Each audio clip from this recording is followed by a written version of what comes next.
Hello, everyone, and welcome into episode 69 of the Stomp the Bus show. I'm your host, Mark Harris, coming at you solo tonight. Unfortunately, Colton had some after-school duties at his job, and so he will be unable to join us tonight, but that's fine. Got a lot to touch on. This is what happens when you go 2 weeks without doing the show. So we got all sorts of sports to talk about, administrative stuff. Uh, but first, let's talk about something that came out earlier this week. That would be the Big 12 schedule release. Gonna pull it up on fbsschedules.com. Let's go through what the 2024 ASU football schedule looks like. Now, we know what teams we're playing, right? And a lot of ASU fans, when they saw the schedule on Tuesday, it was like, oh, this is taking a lot. This is a lot to get used to. You know, there's no more Oregon, no more Stanford, Washington State, no more Washington, no more USC, UCLA. And they're not wrong. They are not wrong. It is going to take a lot to get used to playing UCF and Kansas as conference opponents and not Cal and Oregon State. But this is where we are. And for me, I've already kind of moved past that. Once the Pac-12 died, you knew that you were playing Big 12 teams. So I'm not worried about that, but I do understand the ASU fans out there that are like, man, this is a lot to get used to. And they aren't wrong. But anyway, we didn't know the order, and we do now. 2 bye weeks there in the middle. Let's just go through it game by game. So we already knew you were starting off with Wyoming. I still think this is going to be a tough game, but it does make it a bit easier, I would think. Now that Craig Bowl is no longer the head coach there, they have a new coach. I'm forgetting his name, but you would think that would be an easier game. But Wyoming's a tough program. They beat Texas Tech last year. Now, granted, that was in Laramie. You are hosting Wyoming. And I mean, August 31st in Tempe, it's going to be like 100, probably like 102 degrees at kickoff. So that's always an advantage for ASU. And I mean, ultimately, Wyoming is still a Mountain West team. So it's not like this is some daunting opponent, but it's more than just your average group of 5 team that you're playing. You know, I think Wyoming's a good program. It's not a complete just gimme game, you know? So that's your opener. Then you host Mississippi State. They have a new head coach too, and Jeff Lebby comes over from Oklahoma. Can't say I know a lot about the comings and goings of Mississippi State football this offseason, other than who their head coach is. Obviously, they lose Will Rogers to Washington. But they'll be more of an air raidy type scheme. That's a good non-conference opponent for ASU because Mississippi State is not very beatable, but it is a beatable SEC team. This isn't, you're not playing Georgia or even like a Tennessee or something like that where you're already behind the 8 ball. Mississippi State, you can expect to go into that game as an ASU fan and win. Maybe they won't win. I don't know. But you can, as an ASU fan, reasonably expect a win in that game when the Bulldogs come to Tempe week 2. Then you're at Texas State. This one, we actually did know who the quarterback was going to be, but Jaden Delora, almost said Jaden Daniels or Jaden Rashad. There's so many Jadens that are playing quarterback. But Jaden Delora was there briefly before some on-campus pressure resulted in him leaving the program, stemming from his sexual assault misconduct incident that happened when he was in high school in Hawaii. So their quarterback situation is still up in the air. It was TJ Finley last year when Texas State went on the road and beat Baylor. And GJ Kinney, their head coach, he has a good offensive scheme. Texas State had one of its better years last year. And I think this game is kind of in the same boat as the Wyoming game where you should win, but and I think Wyoming's better than Texas State, but the fact that you're playing on the road adds that extra little level of difficulty. So it just I just see that game on the schedule, and it's just you're playing at San Marcos, at Texas State. They're kind of in a high point of their program, and they have this game scheduled on the calendar against the Sun Devils. So that's a tricky spot, but you should still be able to win. That's going to be a game where I don't really like Wyoming. I would love to win by 14 plus points or whatever. I would love that to be a comfortable win. Texas State, I don't care. Just get out of there with the win. It's just get out of there with the win. Um, oh, whoops, accidentally clicked. Yeah, just get out of there with a win. And then you stay in Texas, although it's a completely different area of the state and really the country for that matter. But your first ever Big 12 conference game will be at Texas Tech against Jalen Conyers and the Red Raiders. This should be a good game. I'm excited for this game. This is one of those games. I might want to go to this game. I don't know how many road games I'm going to go to. I don't just with my funds or lack thereof. But going to Lubbock would be cool earlier in the year, and you can fly there as well. So it's not. I mean, it's a long drive, but it's a doable drive. Um, great road game environment. Everyone who goes there says they have a great home field advantage.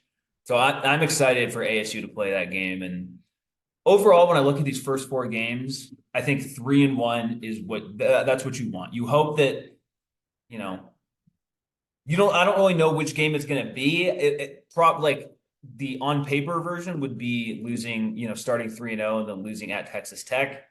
You could easily start 2-0, lose at Texas State, then beat Texas Tech. You never know how it's going to actually work out. But I think 3-1 is a realistic possibility. And if you do get to 3-1, I think going to a bowl game is almost certainly in the bag.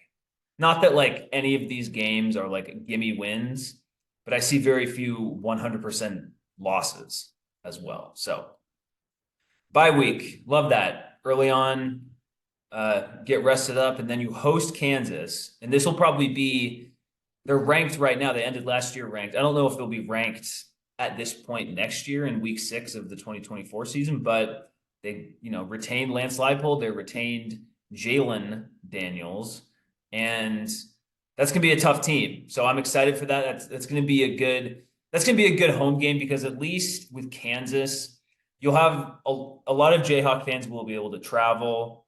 I wouldn't want like UCF or Cincinnati, potentially even like West Virginia. I wouldn't want any of those schools to be your first Big 12 home game because I just shudder to think of what the stands will look like. I don't know. I mean, hopefully, ASU fans can just do it on their own, but having just Jayhawk fans there, I think that would add to the vibe and have a full stadium there. So, and then next week against Utah, yeah, that's going to be a tough game. Utah brings back Rising. They bring back Grant Keithy. Their down year last year was 8-4. So that kind of tells you where they're at as a program. It's on a Friday night. I don't love that, but I mean, maybe being on a Friday night gives ASU a better chance to win that game. Maybe, I mean, if that game is just played on like a Saturday afternoon at 4 o'clock, it might be, maybe it's just the circumstances are too normal and therefore ASU has no like extra weird little advantage of playing at night on a Friday. So who knows? Maybe October 11th, we're rushing the field at Mountain America Stadium. After that game, you go pretty much across the country to play Cincinnati on the road. And Cincinnati wasn't very good last year. They'll be better this year, but this is of all our road games, aside from Texas State, this is probably your most winnable road game. That doesn't mean it's going to happen, but it's just based on how the Bearcats played last year. They're still, acclimating to Power 4 level football, whatever that is. And this is and the weather shouldn't be too bad of an issue either since it's October 19th. Then you get another bye. Two buys within the span of 30 days here. And that I love that so much. And one thing that comes to me when I see these bye weeks is I think about the Washington game last year. And you ask, Mark, why are you thinking about the Washington game when it comes to the bye weeks this year? Well, that's because ASU had a bye entering that game. And you saw that was ASU's 100, like that was a fantastic defensive effort from ASU. They held Michael Penix, Roma Dunze, McMillan wasn't playing. Polk, Jalen Polk, they held that offense to 9 points, no offensive touchdowns, held them to fewer points than the Michigan Wolverines did in the national championship game. So I bring that up because if that is an indicator of things to come of, oh, like if you give Kenny an extra week, if you give Brian Ward an extra week, you give important players resting an extra week, like is that going to be a trend under Dillingham where after the bye week, they come in hot, you know, because sometimes teams after a bye week, they start slow. It's more lethargic effort to begin with. And then you kind of wake up as the game goes along. It was the opposite with Dillingham. And so I'm interested to see how that plays out. And it's just nice to have two buys. So, and you're going to need it because you're going at Oklahoma State. They have a great running back returning in Ollie Gordon. Alan Bowman returns. I can't say I was like extremely impressed with Oklahoma State the last two times ASU played them. I know Oklahoma State won both those games, but they also caught ASU at like a historically bad time. So I don't know, like, and I get that they made the Big 12 championship game last year. I'm just like, I just don't know how good Oklahoma State's going to be. They'll probably be good, but I don't think this is an unbeatable game. You know, it'll be tough. You will be underdogs for sure. But I think there is a sliver of a chance you win this game. Hosting UCF, I don't really know what to expect from this game. I really don't. I'm excited because I feel like this could be a game where it's just like offense going up and down the field and just fireworks everywhere. It's a weird conference game. There's one way to say it. Since you're playing a team from the other side of the country, but should be an interesting game on November 9th at Sun Devil Stadium. This game, I have no hope that ASU is going to win this game. I don't know how good K-State's going to be. I kind of put them in the same bucket as Oklahoma State, but I think Kleiman is a better coach than Gundy. That may upset some people, but I do. And you're playing it mid-November in Manhattan, Kansas. Like that's just, we've seen ASU go up to Pullman late in the year. We've seen ASU go up to Corvallis late in the year, and it's a disaster. It never goes well. It never goes well. And I envision a similar type of scenario at K-State. They're a good program. You know, they're tough, you know, line of scrimmage team. So I hope by then they already have wins banked up and so they can afford a loss. You host BYU. This is going to be, I think BYU, I don't know how good their roster is, but they went 5-7 last year, but it was a flimsy 5-7. Like they needed close wins in that stretch. And they only got to 5-7. No Keaton Slovis like they had last year. So it'll be interesting. I mean, there will be a ton of BYU fans there coming in from the East Valley. So that'll be an interesting stadium dynamic for sure.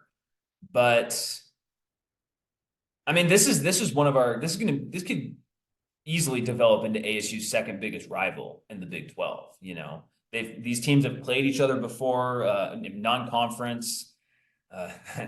That wonderful game up in Provo in 2021 that I lost my blank about because ASU blew it in so many ways. But that game, and then also previous games in the past, and before ASU joined the Big 12, well, before they joined the Big 12, but before they joined the Pac-12.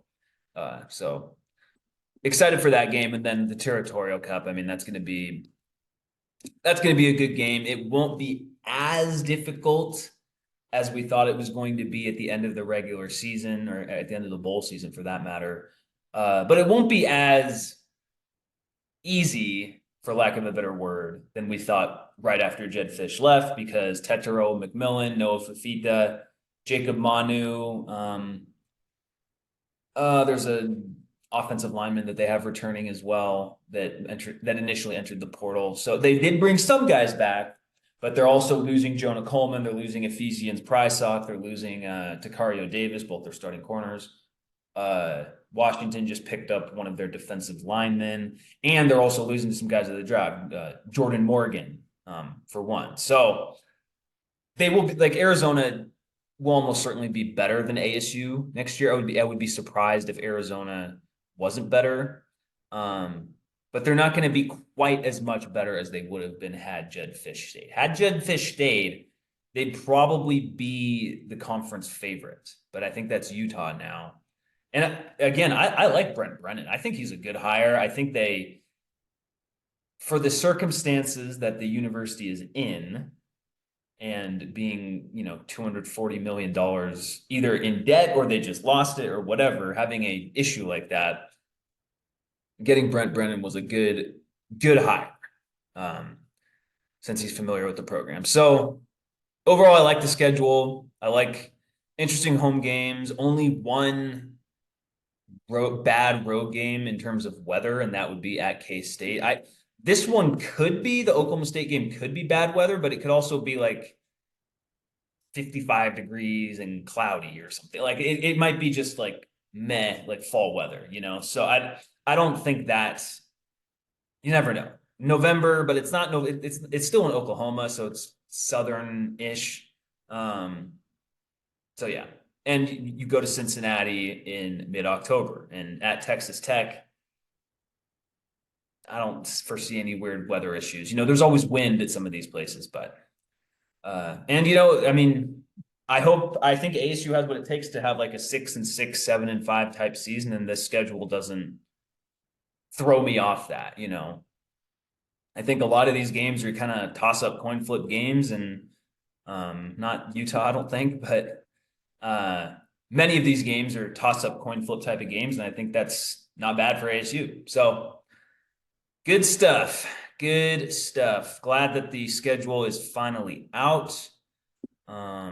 Let's get back into some more ASU specific stuff. There's a lot of news and notes, so I'm just going to kind of go through them. Let's start with women's basketball. We haven't talked a ton about women's basketball because, well, they are 2-7 in the Pac-12, 10-11 overall. They've gotten destroyed a lot of games, but there's a bright spot. Sophomore guard Jaylen Brown, who spells her name almost exactly like Jaylen Brown in the NBA, but there's no E in her first name. She's mostly responsible for ASU winning its 2 Pac-12 games, which happened this most recent weekend on Sunday, the 28th over Cal, and then the Sunday before, a win on the road against Washington, where in that game against the Huskies, she scored 34 points. She scored 34 points on 55% shooting, 11 of 20 from the field, 4 of 5 from 3-point range. You love to see that. And then against Cal, she scored 21 points, 50% shooting, 3 of 3 from deep. So she's a really good player. I saw on she was named the ASU Sun Devils Athlete of the Month, and she deserves it based on what she's done and just getting ASU women's basketball kind of just, they're still not a good team, but just kind of just winning games that they can win, not, looking just dreadful, which they have in some of these games. But it's good to see them kind of turn it around and a young star like Jaylen Brown lead the way on that. All right, there wasn't any hockey last weekend, but they are up to number 18 in the USCHO poll. And they got to that by losing 2 games at home to, my schedule is not loading on my phone. I'm almost certain it was Cornell. They lost 2 games at home to Cornell. They play, and this was 2 weekends ago, so the weekend of the 21st, which is not ideal, obviously. They're still, 17th, 18th in the poll.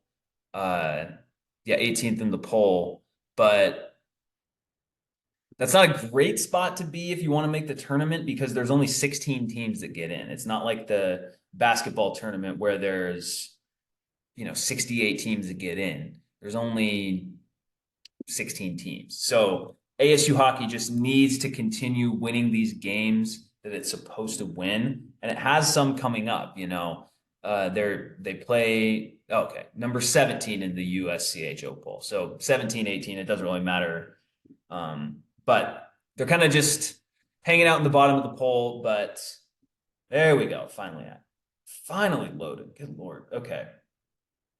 Let's go.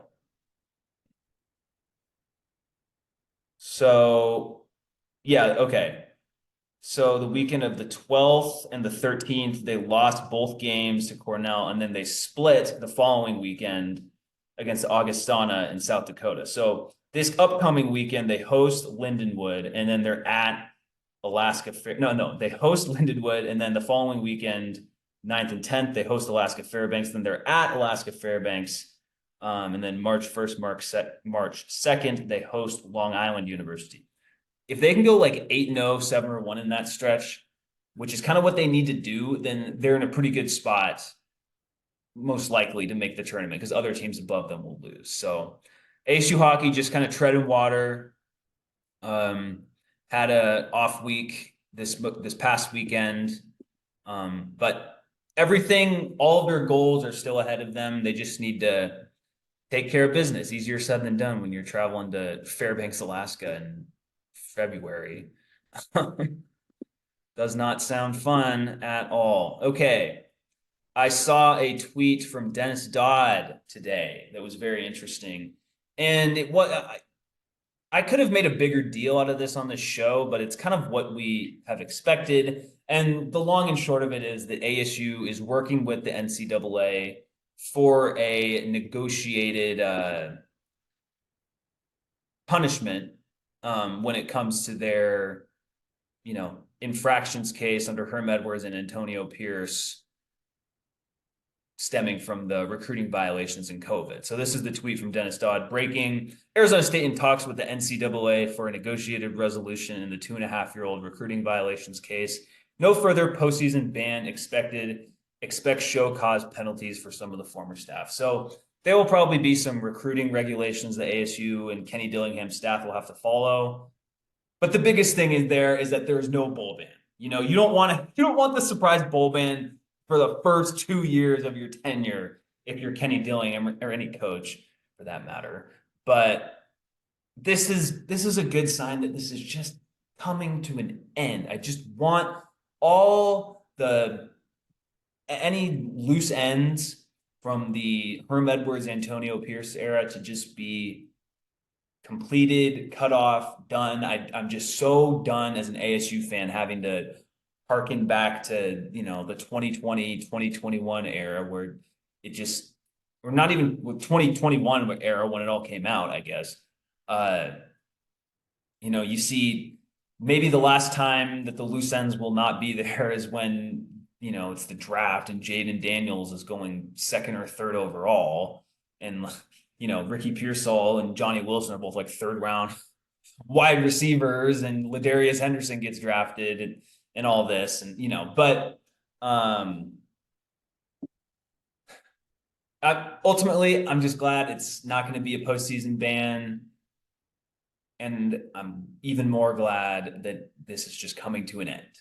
Okay. Because Colton and I have certainly spent enough time talking about it. ASU people online have spent enough time talking about it. And especially in a year where it would be disappointing, in my opinion, if ASU doesn't finish at least 6-6. In my opinion, I know there are some fans that would maybe tolerate 5-7, but for me, 6-6 is a pretty reasonable expectation at ASU, given their schedule.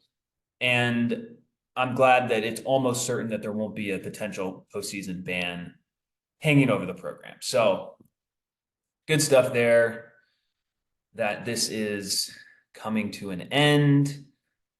Some more news and notes. I should mention Dave Hickey. I mean, ASU is now not the only school in the Grand Canyon State looking for an athletic director, as Dave Hickey got fired. Basically, I mean, I don't have sources on this, but it feels like he's just a scapegoat for Robert Robbins. And that's not to say that Dave Hickey did, 100% of his job well all the time. And I'm sure that he was responsible for some of the budget shortage, but I mean, it feels like this is President Robbins throwing someone under the bus to kind of keep the wolves at bay. So, and the idea of letting Dave Hickey hire the next head coach, and then you fire him like 2 or 3 days after Brent Brennan joins Arizona, that is just, I don't like that at all. As an ASU fan, again, like I like dysfunction down in Tucson. That's great. But just as a college football fan, like, what do you do? Like, that's just terrible process. And it's weird. For once, it feels like ASU, knock on wood, is kind of just sailing in the right direction and there's not any BS coming up. Obviously the athletic director search is still ongoing, but it does at least feel like a lot of the hurdles of the past have been fixed, or they're just no longer timely anymore, if that makes sense. ASU has kind of outlasted them, I guess. So that's a weird situation for U of A. I don't think we've heard the end of it. It's $250 million gone. I don't think that's just kind of neatly wraps itself up.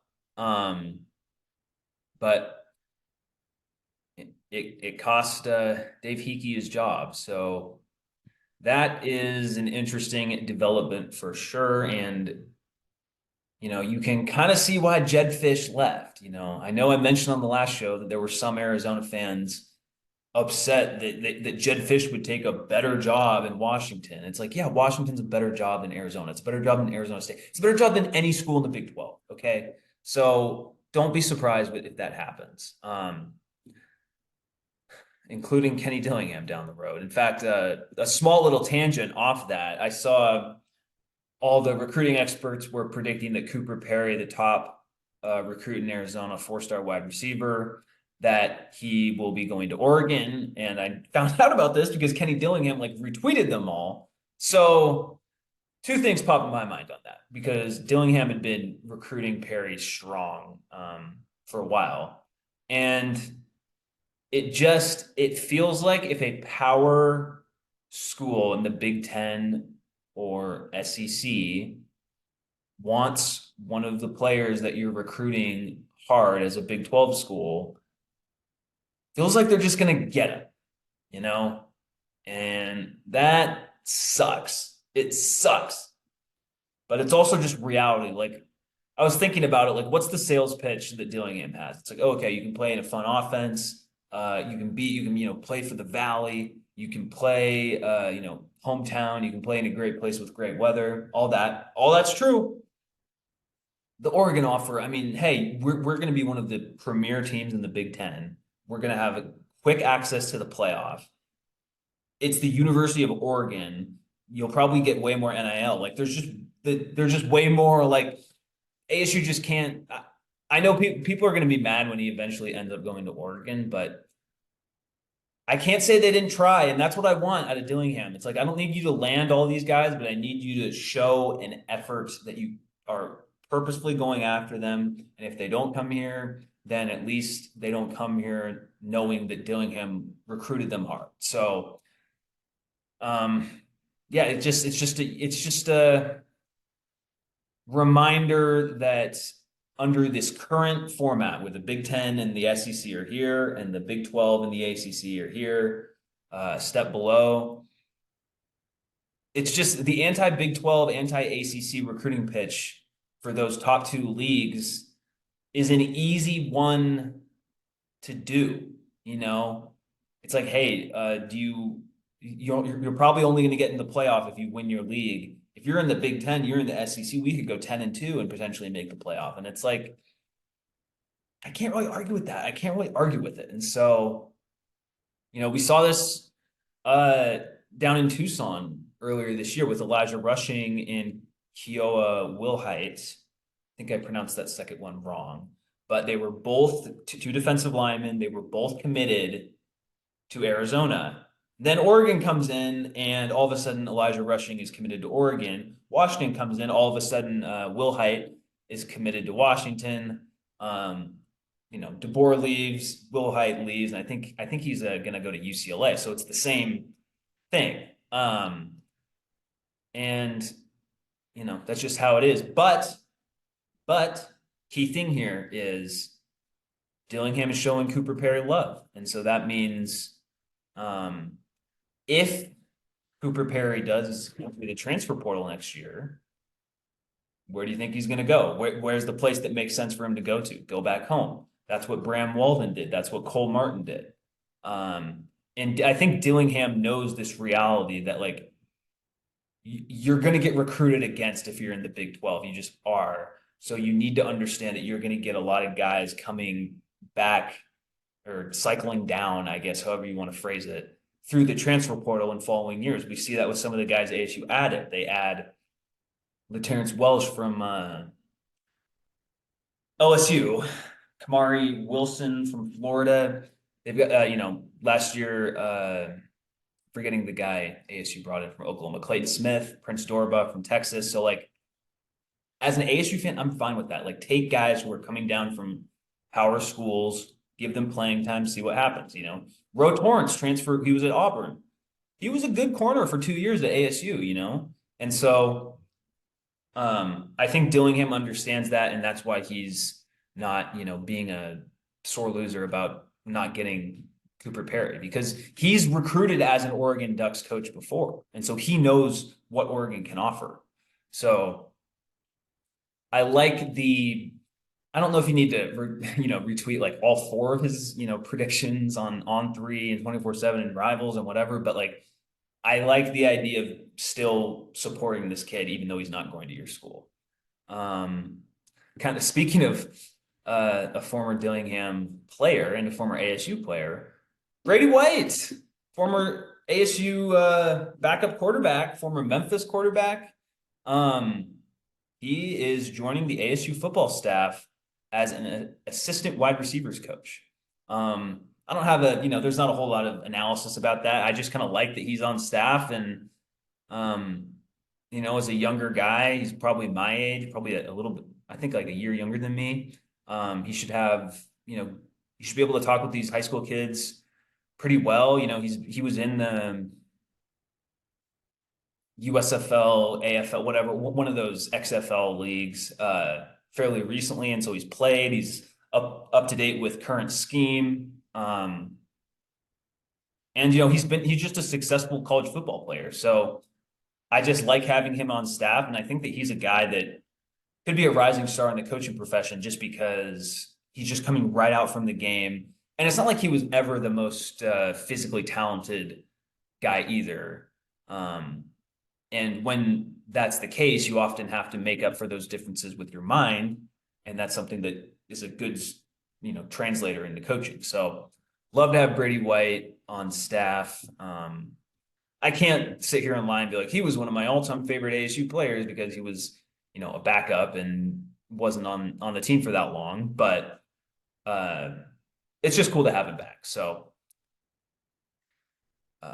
yeah. Speaking of ASU coaches, a former one shared some interesting stuff about Brock Purdy, and I was debating even having this in the show, but it generated a lot of conversation around the Valley when Tim Ring, who works for ABC 15 and Arizona Sports 98.7, tweeted that Herm Edwards just now on ESPN Radio. I always knew what kind of quarterback Brock Purdy was. I recruited him out of high school, but he ended up going to Iowa. And, people in the comments are correctly pointing out that this is not particularly true. I mean, you have George Reister here, who's, not an ASU person. This is comedy. And the reason why this is also, a weird thing for him to say is because he only recruited Brock Purdy once other larger schools had offered him. Iowa State was the first Power Five school to offer Brock Purdy, and then there were a few others that did. I think A&M and Alabama. I don't have his whole list in front of me, but there were a few others after Iowa State, and then ASU comes in, and they just offered it too late. And so, personally, I don't have an issue with that ASU staff or really any ASU staff not like going out of their way to recruit a 3-star quarterback in the Valley.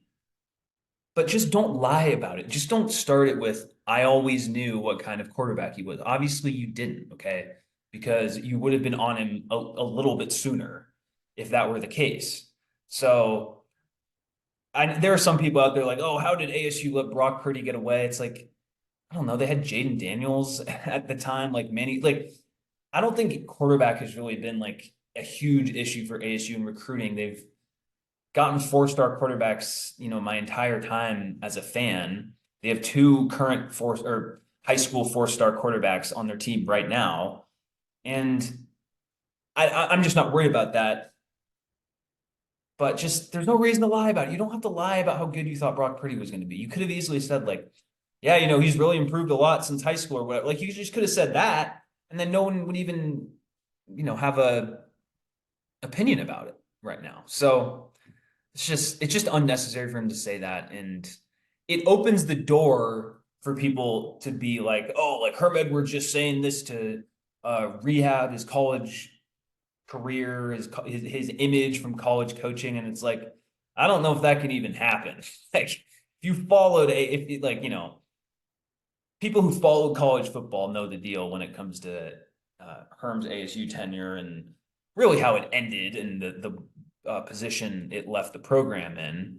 Because I will defend Herm's first 2 years at ASU, just keeping the kind of the program afloat. The defenses improved a lot, but then 2020, 2021, it all kind of fell apart. So just another check-in from Herm Edwards right there.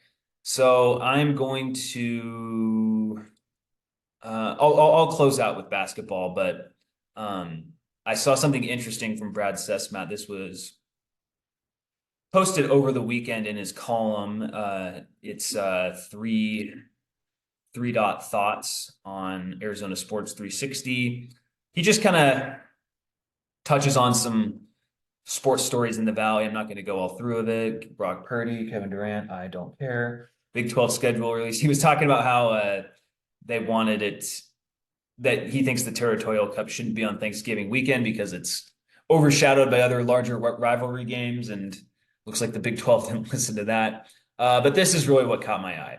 A lot of smoke. Dr. Crow will retire from Arizona State in the spring. Ooh, boy. Ooh, boy.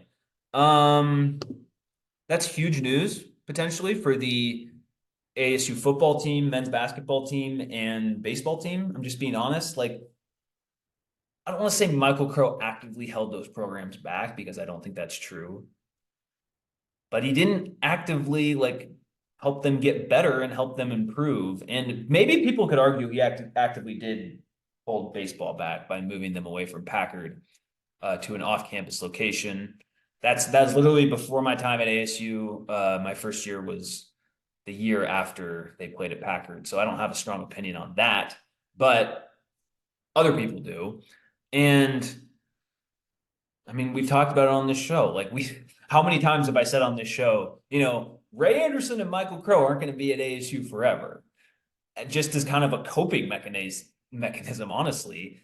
And it looks like, Dr. Crow's, I mean, it could be within 2 months, it's the first day of February as I'm recording this.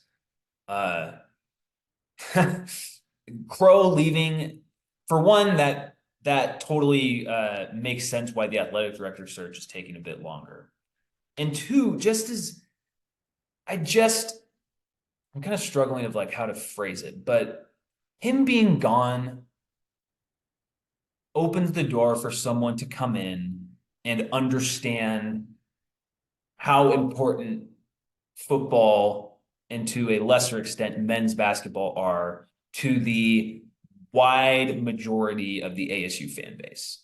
Michael Crow has done a lot of great things for ASU. I'm not even disputing any of it. Like, there's a reason why he's been able to be the university president for so long, because he's done a good job at the school overall. He has had a blind spot when it comes to athletics. There's just no way around it. And this mindset of, oh, the men's cross country team and the football team are of equal importance is it's just wrong. It's outdated. And it's like small school type thinking. Like, have that type of mindset at an NAIA school. Have it at even some group of 5 schools. You could pull that off. Like, ASU football is it's not a huge brand, but it's big enough, and it needs to be supported more than just like more than it has been by the administration. So it's like, I can't say that I'm like jumping for joy that Michael Crow is leaving, but he let a lot of this stuff happen. He's the one who's like, it's not like Ray Anderson is the only underwhelming athletic director at Arizona State under Crow. Lisa Love before him, it wasn't exactly drawing rave reviews. And so this, like, Crow has been the trend of all this. And he's perfectly fine with the men's basketball arena just being completely out of date. And no renovations have been scheduled for that. So again, that's something we've talked about a lot. He said it was perfectly functional. And that little quote just shows you his entire mindset when it comes to the larger sports. It's like, oh, like, we have a men's basketball team. It's functional. They play basketball. Our arena is functional. The lights turn on. The water still works. But it's like, no, like, we want the sport to be more than functional. We want them to be building towards something and not just like an annoying thing that you have to deal with as a president. So we'll see. If he's not going to make the next hire, then I don't know how it works in terms of higher ed and how the hirings are done and all that, but like, you would kind of want the next president to make the next athletic director hire. That's just kind of my, thought on it. But potentially not having Crow, I don't know like what it would mean in terms of like upward potential for ASU, if that makes sense, because it's just so unknown. But I do think that there are a lot of ancillary things that can improve. Like, there's just been so many complaints about the lack of game day atmosphere, and a lot of that is due to Crow getting rid of like a grass lawns and stuff like that. And like, that's something that can be fixed with the new president, and just an overall more like emphasis on athletics, or like trying to win at high level athletics, high profile athletics. I think that matters if it's coming from the presidential office. It doesn't have to be the only thing. I don't want that. I don't want that to be the only thing. I get that a college president's job, especially at a giant school like ASU, is much more than that. But you also just can't have your eye off you can't just be like letting it run unsupervised. You need to step in when things are looking weird. And so and this kind of blends into the next conversation of last night, Anthony Totri of PHNX Sports tweeted out 2 names for the potential ASU athletic job that he's learned. One of them is the UConn AD, David Benedict. The other is Graham Rossini, who is a somewhat associate AD already within ASU. I'm kind of hoping it's Benedict. I just want someone who's ran an athletic department before. This guy's also worked for VCU, Auburn, Minnesota. So he's kind of been around the block. He's from Tempe and he's worked at ASU before as well. So I think that's very important. Knowing the area, knowing the fan base, the donors, all that. So Benedict is my top choice. And I kind of don't want Crow making the hire, like Crow, the innovative thing is nice, but it doesn't always work in terms of college sports, just because college sports is such a weird, it's so siloed from the rest of like the NBA or the NHL or NFL, like whatever. Like there's so much different dynamics that go on. And so that's why I don't want an outside hire if it's like a TV executive or um, the lawyer for the NFL or just I just don't want the goal from the athletic department to be like, yeah, we need to treat the golf team with the same importance as the baseball team. It's like you don't need to do that. Like I'm not saying you have to cancel all these sports, but what I am saying is the higher profile sports need to receive more attention and more money. So, and when it comes to that specific thing, Michael Crow absolutely has been an impediment of that in the past. So, we'll see how the athletic director hiring process plays out. But when it comes to Michael Crow not being there, like I think that's encouraging. And I haven't even mentioned all the stuff about the Pac-12 and how he supported Larry Scott till the bitter end. Didn't like in 2019, he was quoted how because people knew that the Pac-12 was struggling, the Pac-12 network distribution issues were a real thing. And he was quoted in the Republic, I believe, saying in 2019, saying, oh, yeah, like it looks bad from the outside, but once we sign our new media deal, all these other leagues are going to be wondering how they got passed up by us. And that is the frozen cold take of all time because now ASU's in the Big 12 in part because Michael Crow gave Larry Scott way too much power. And Michael Crow, to his credit, earned a power on the Pac-12 CEO board or the Pac-12 president's board, back in the 2010s. And he had earned that power because of just what a respected university administrator he was. But it came at a cost for ASU and ultimately the conference because he trusted the wrong guy and it fell apart around them. And then, Kliavkoff just wasn't able to get the deal signed. That I don't want to get into all that again, but Crow, and again, like even going to the Big 12, like it was the absolute last choice. There's no one can ever convince me that Michael Crow ever wanted to go to the Big 12. ASU was in the Big 12 because of how big it is and like its fan base, its media reach. It's not because Michael Crow wanted to, and because Arizona went. Like it's not because Michael Crow was like trying to get us in. It really seems like it was it was reported that last day, like he told Brett Yormark, who was, not like super, super keen on adding ASU because again, they hadn't really been in contact with him the entire time and didn't want to go to the Big 12. But he was able to get in based on, I think the argument he made was, I was super, I was super loyal to the Pac-12. Now that's gone, I'll be loyal to you. I think that's kind of the spin. Ultimately, I think that the Big 12 was just going to add ASU just due to its size, partnership with Arizona. And I mean, this is Homer talk, I guess, but like it's the second best football brand of those four schools. I'm sorry. Well, and arguably the best football history. Depends how far we're going back. But Arizona and I'm sorry, like Colorado through the 21st century, not the 20th, the 21st century, like has been garbage. And sure, they have Dion right now. How long will he stay? Who knows? But I just,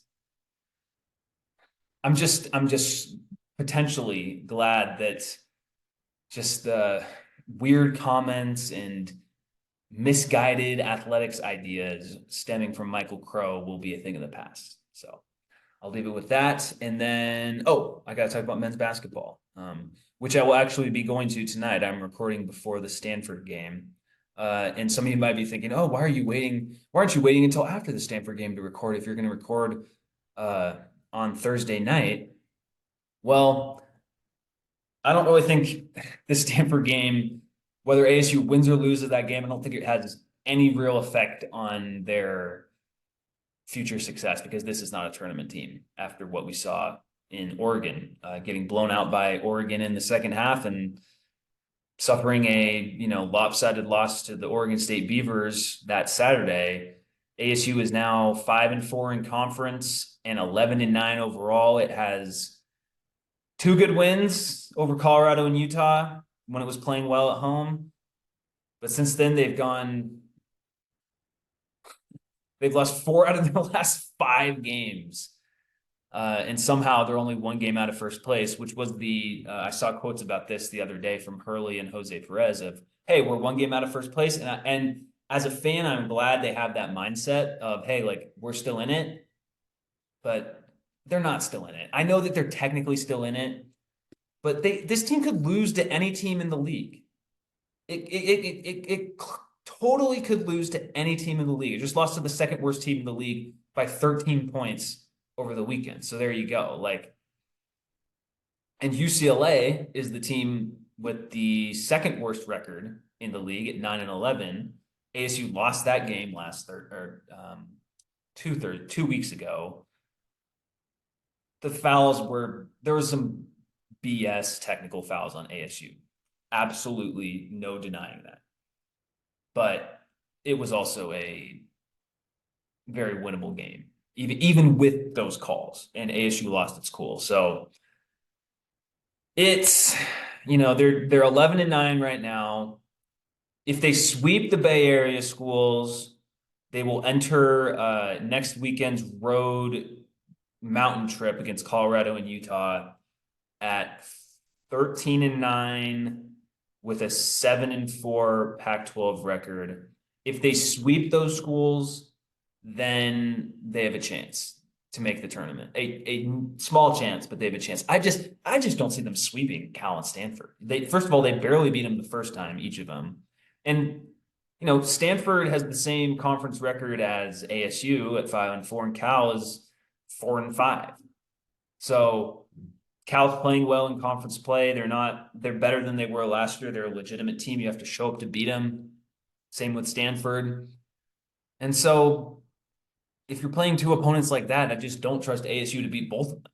And the likely scenario is we're entering next week with ASU at a record of 12-10 and 6-5 in the Pac-12. And it's just like, it's the same thing over and over again. And so when it comes to Bobby Hurley, I think a lot of fans, when this season ends the way it ends, which is an NIT berth, I hope, if it ends in that type of fashion, there will be a lot of fans that want Hurley gone. I can't, I'm not going to argue against them. I've made my points on Hurley clear about how ASU is like a bottom 5 program of all the power men's basketball programs. And him going to the tournament essentially 4 times over a 9-year span, or would it be an 8-year span? Or it would be 4 times over a 9-year span, with this year as the 9th year. And yes, I'm counting the 2020 appearance. That's pretty good for ASU, but you're entering the Big 12. It just, to me, it depends on how this year finishes. If they finish the year like, I don't know, like if they win like 4 more games and they're 15-16 or something, I mean, that it would be hard to bring Hurley back, especially since he only signed a 2-year deal last year. But if they can get to like 18-12 or so, I don't see them only losing 3 more games. So that's a tough, I don't know, like 17-13, like 18-13, whatever, and maybe win a game or 2 in the Pac-12 tournament. I would be okay bringing him back. I think if you enter the offseason with some kind of small momentum, it's like, hey, we struggled early in the year and there were some struggles in Pac-12 play, but we kind of figure some things out in February and March at the end of the year, but it wasn't enough to get in the tournament type of deal. And, we went to the NIT type of season. I'm not saying I'd be thrilled with that, but I'd be like, okay, we can keep Bobby for 1 more year. You got some good high profile freshmen coming in. So, from that perspective, it's feasible, but it's just like it's not exciting. And the style of play of this team is just so inconsistent, and they just don't. Some of the injuries have hurt them, and they just don't have that deep of a lineup. And that's just, when they're playing press, which I like to see them play because that's kind of their best thing that they do, but it does tire them out. And then you get these bad second halves where you can't keep up, and you get blown out. So hopefully we don't see that tonight or on Saturday. But, I'll leave it with this. Like, it is kind of nice to just have no expectations for this team.